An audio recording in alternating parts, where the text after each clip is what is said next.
Hey everyone, it's Raymond Ross from the Contractors CEO team. I am so glad to be here with all of you on this amazing Wednesday, being live in our Facebook group. We are incredibly fortunate to have this opportunity to discuss those actions that will move us closer to our goals. Today I want to talk about clarity. And that may not be super exciting or sexy or great or whatever, but the bottom line is when you're not clear, everything just falls apart. And it's incredibly difficult to get to your goals and your tasks. So you got to be clear on what it is that you want. So we're going to dive deeper into this, and we're going to kind of go in a direction that I think is going to be really beneficial to you today. So what does it mean to be clear? Do you want more money? Do you need to hire skilled help? Do you need more jobs with less problems? Everybody needs that, right? But the problem with those is that you're not being specific enough.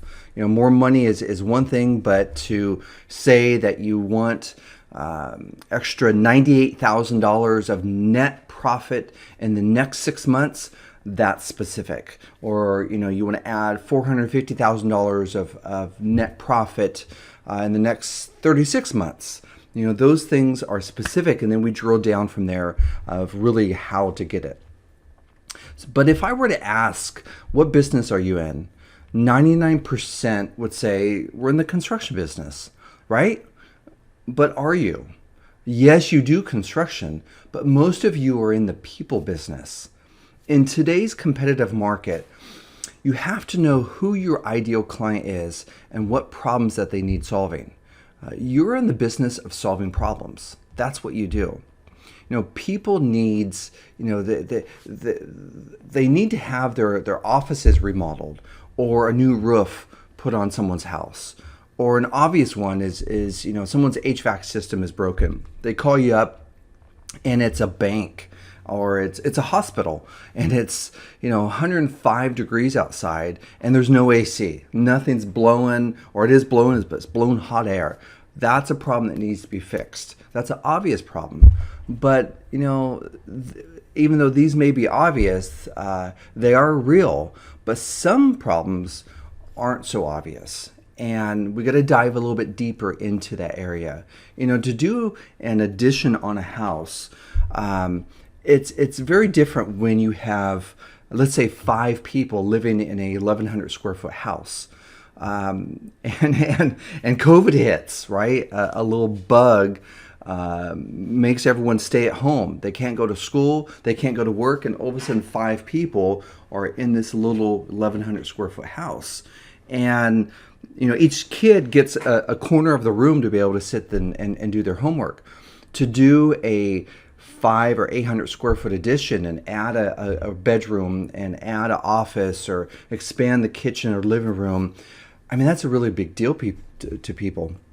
To add, solar to their house, great, we're going to save some energy, but at the bottom line, maybe that person really needs a roof. Maybe they've been repairing their roof for years, and they're scared the storms are coming, and they're scared that something major is going to happen.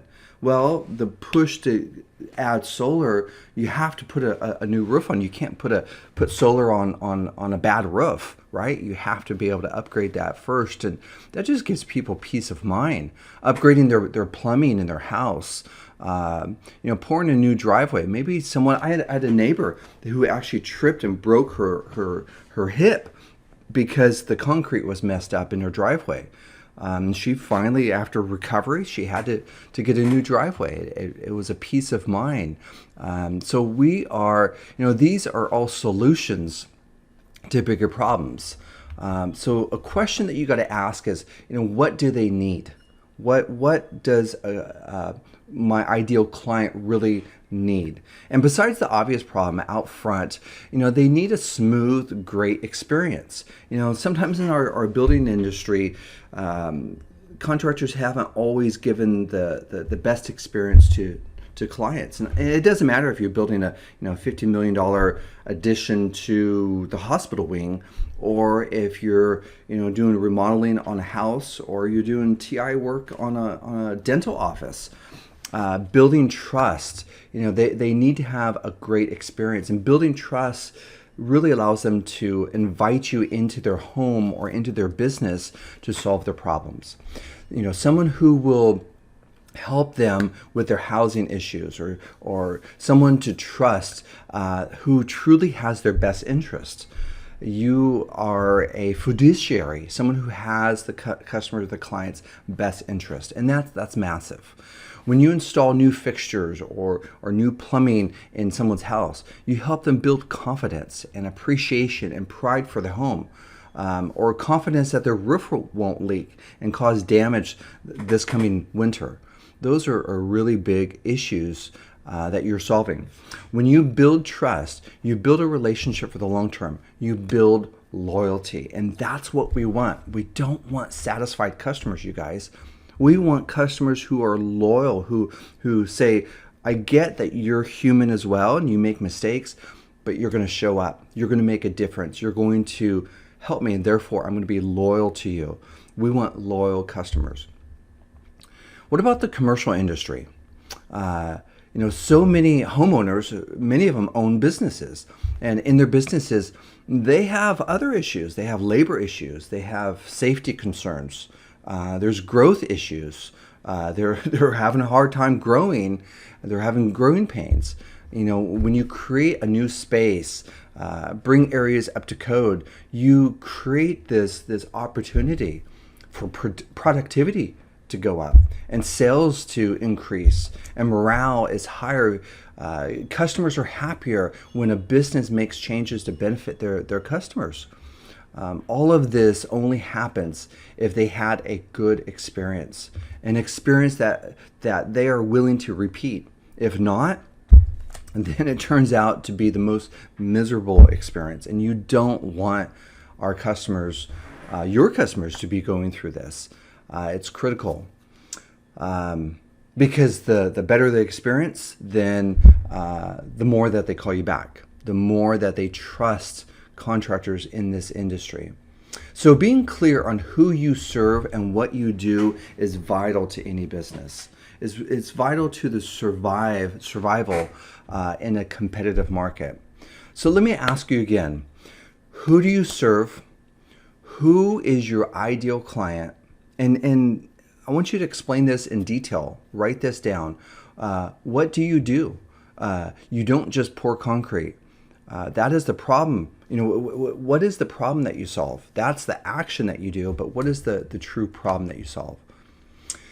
So trust me, if you give your best and you have your client's best interest, then you give people peace of mind, help them build pride and love for their home, and feel confident that they can grow in their businesses, that the safety concerns are taken care of.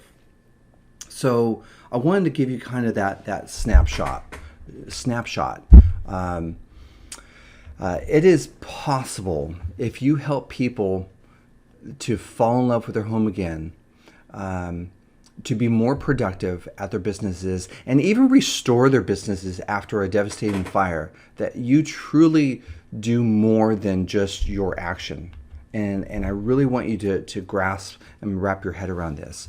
Let me ask a question. Could you be in business bringing joy and happiness to your clients? The business of changing lives for the better is noble and generous. Maybe serves your purpose. So here's some questions to really dive deep into what it is that you do. What about your employees? Could you be in the business of changing, if you had 46 employees, could you be in the business of changing 46 lives and impacting 168 family members, their lives, changing the destiny of generations to come, all because you offer an environment for them to be their best? And I know I'm stretching. I want to stretch your vision here a little bit. I'm making up those numbers, but again, if you think of your company, if you've got 5 people, if you've got 50 people in your business, You're not just impacting those employees, you're impacting their families and generations to come based on what you're creating. Maybe you're in business to leave a legacy and to take care of your own family. And that's perfect. You want to do that. But make sure how you do it is by serving your clients. Self-serving is temporary. It never lasts. But serving others will serve you for the rest of your life.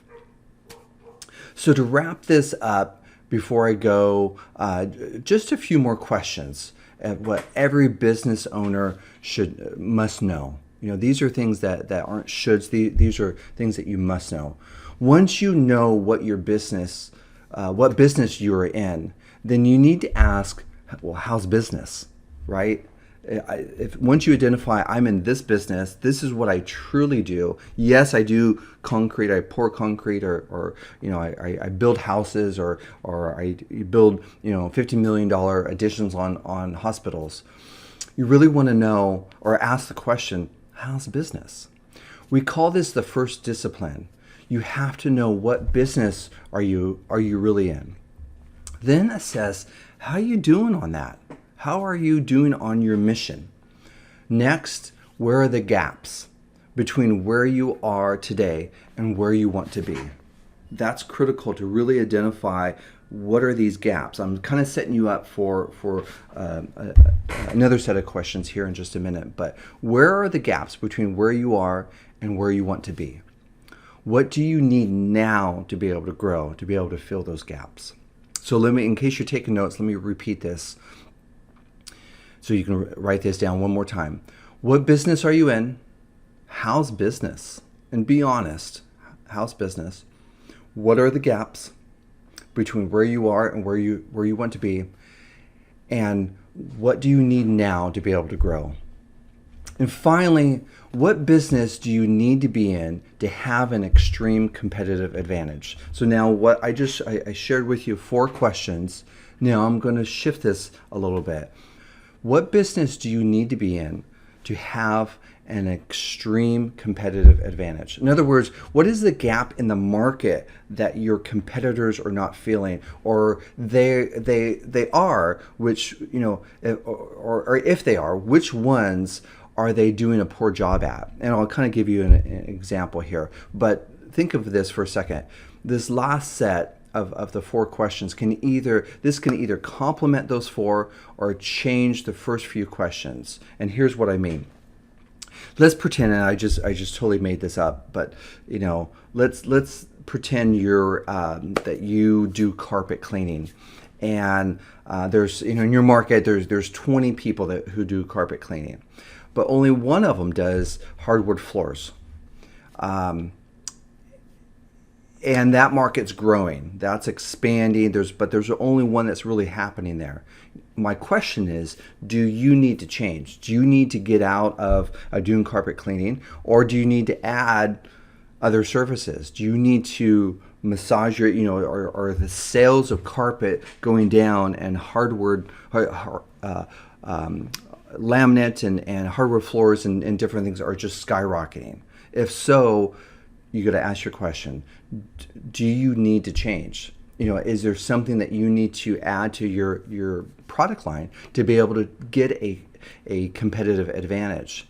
Another example, if you specialize in building or remodeling and doing, let's say you do dental offices, but that's all you do. You only build and remodel dental offices. So what if orthodontist offices started to do dental work? And I'm just making this up, so work with me here. And they need different equipment. And this was a trend that was, dental offices, dentists aren't going away, right? Unless nobody brushes their teeth anymore. But, let's pretend that this market, this trend is changing. And it's a trend that's been here for a while and it's here to stay. What do you have to do? What do you have to shift to be able to really get that competitive advantage? What are your competitors doing that are not doing that you should be doing? So those first few questions is to identify what's going on now. Where are you, and what business do you need to be in? or house business. And then the next set of questions is, what business do you need to be in? What's happening in your market to where you can truly dominate and be out in front of the trend and really provide a service to your market?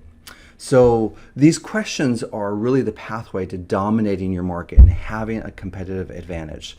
This is really the starting point to being clear and identifying what you want for yourself and your business. Where do you want to take this for the next 6 months to the next 3 years? From here, you can really identify what you need to fill in the gaps between where you are and where you want to be. Okay? So I'm going to leave you with one last thing. I know I've given you a lot, and you're probably taking notes and trying to wrap your head around all this, but I'm going to leave you one more. We're going to talk more about this later, so I'm going to be super brief. But I'm going to leave you with why. Why is it important? Why does it matter to know your why? And I'm here to tell you, because your why is the fuel that drives the result. Your personal and business why has to be bigger than any problem that you will encounter.